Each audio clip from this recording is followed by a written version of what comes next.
And then the next thing that happens in this chess game that's being played is that biological weapons are released on China. He heard this being discussed in this meeting. They will release a flu-like virus that will be genetically targeted against the Chinese population.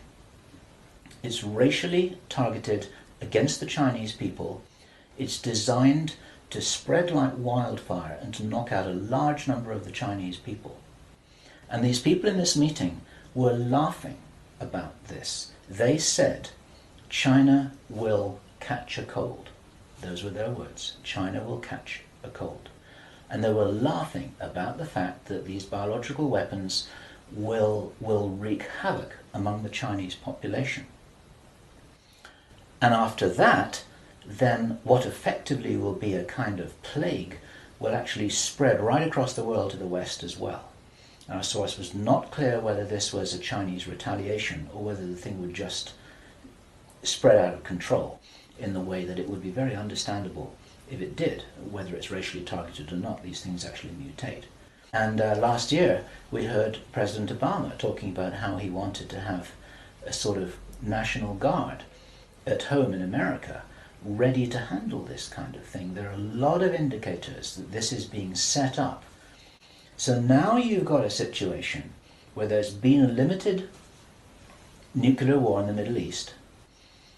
There's a pandemic that really is sweeping across the world and really is killing people very visibly. And you've got this totalitarian military lockdown in all the governments in the Western worlds because everyone's going to be in panic about all of this. And then, he said, then the real war starts. Something that would be justifiably called the Third World War, with a much more major nuclear exchange. And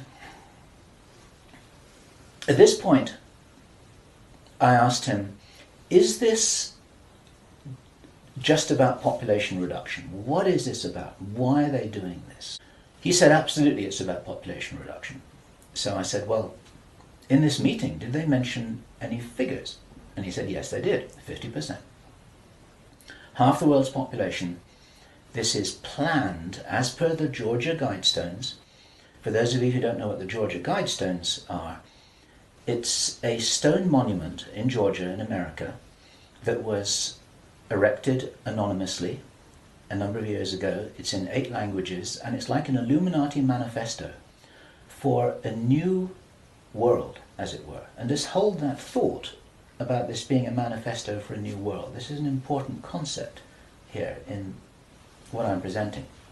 One of the key parts of this manifesto for this new world is that there should be a population of 500 million people. Now, 500 million people is an enormous reduction from the nearly 7 billion that we've got at the moment. That's pretty much 95% of people who would no longer be on this planet. And 50% is a step towards, during which time there is heavy governmental military controls over populations in all Western countries. Then China is attacked by a biological weapon. It's a flu-like disease that spreads like wildfire. This goes all over the world, and then they have a major Third World War. And then, by this time, 50% of the population will be destroyed. And not only because of the war or the plague, but because, as many of you watching this will understand, the infrastructure goes down in situations like this.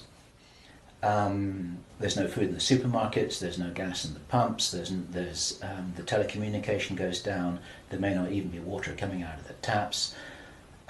People are kind of thrown back into a Victorian era without the facilities to handle this, because most people don't have their vegetable gardens, they don't have their horse and cart, they're not able to survive in the way that we used to be able to.